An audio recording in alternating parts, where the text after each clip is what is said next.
I'm Dr. Orion Taraban, and this is PsycHacks, Better Living Through Psychology. And the topic of today's short talk is you have to teach people how to feel about you. This is true for all relationships, and it's especially true with respect to your interactions with women. So if you want to learn how to present yourself confidently in social relationships, then this episode is for you. What you have to understand is that in the beginning, you are basically a blank slate to other people. Yes, folks are going to take a look at your physical appearance and the way you dress and the way you carry yourself and form some snap judgments with respect to the kind of person you might be. This is going to happen, and that's why first impressions are so important. However, a lot of the things that go into a first impression can actually be proactively addressed prior to any given interaction. You can give a lot of thought to your dress and your appearance and your carriage in advance. And if you do, these kind of passively exert their influence throughout the encounter so you can focus on other things. So in the beginning, people don't know much more about you besides that, which means that in these initial interactions, what you're primarily doing, no matter what you are ostensibly discussing, is teaching people how they should feel about you. And you do this through your nonverbals, your tone, your expression, your body language, your eye contact, etc. And if you're like most people, you probably want whomever you're speaking with to come away from the interaction with a positive impression of you. I'm going to teach you how to do that. The key to teaching people how to feel positively about you is to imagine that you are the world's greatest vacuum cleaner salesman. You're going to have to go with me on this one. Okay, so let's start from the beginning. First, you have to understand that when a person walks into your shop, the wind didn't just blow her in, man. Now, not every person who enters your shop is going to become a customer. However, she wouldn't be there at all if there wasn't some degree of interest on her part. So if you're having an interaction with someone, it helps to assume interest in the other party with respect to the interaction.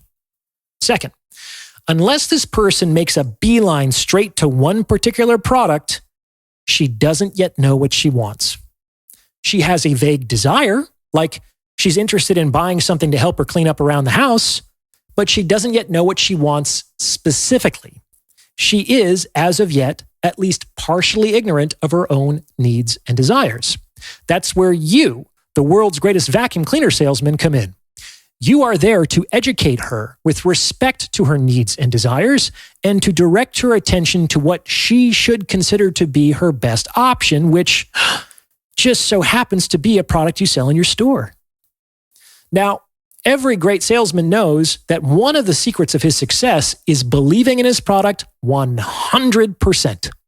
A master salesman not only knows his product inside and out, like he should be able to explain in loving detail all of the wonderful things of which his vacuum is capable, but he also believes that his product is the best vacuum cleaner available on the market in this class at this price point west of the Mississippi, or whatever compartmentalization he has to perform in order to be able to authentically arrive at this conclusion.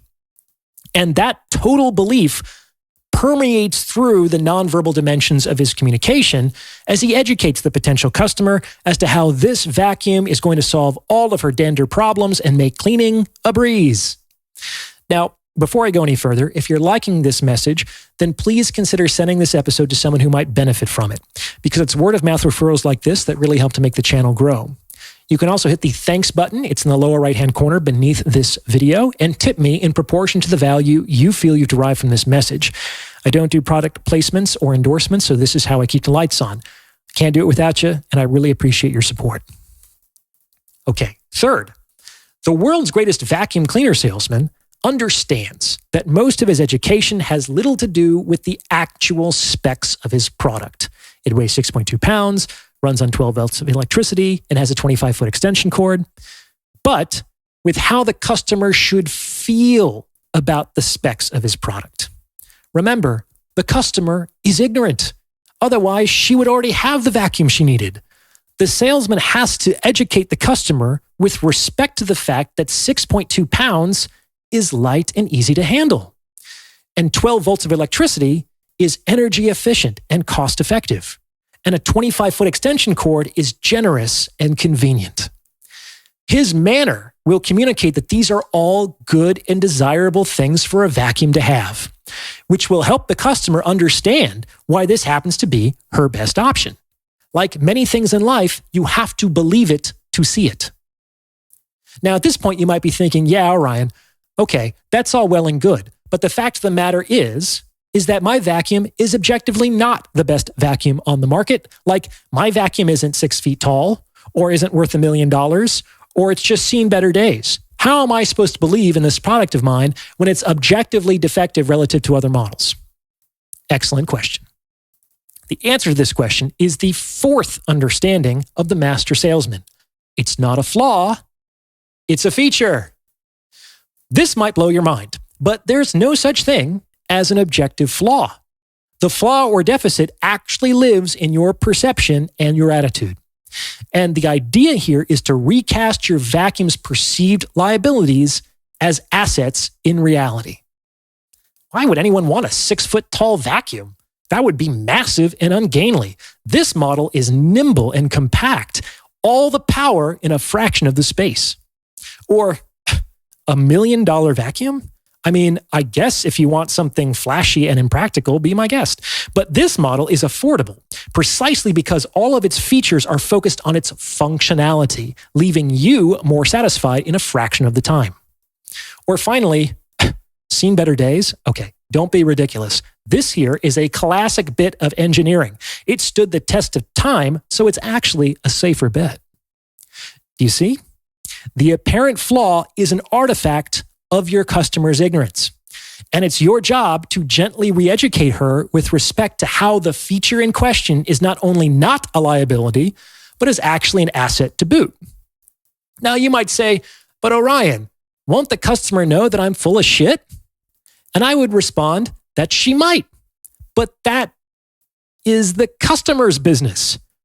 You do not have to help the customer arrive at that conclusion, my friend. Your business is to present your product in the best possible light and guide the customer in the process of making up her mind. You have absolutely no obligation to help her reject you. So whatever you're insecure about, whatever you think is a liability with respect to your product's competitiveness in the marketplace, you need to find a way to recast that in a positive light so that you can once again believe in your product 100%. And that brings us to the final piece of advice. Despite your best efforts, not everyone is going to buy your vacuum cleaner. That's right. But if your sales funnel is strong, you can make a killing if just 1% of the people who walk into your store actually end up buying something. So there's really no reason to make a hard sell. However, might some of these non-buyers complain about your product? Might they criticize your product?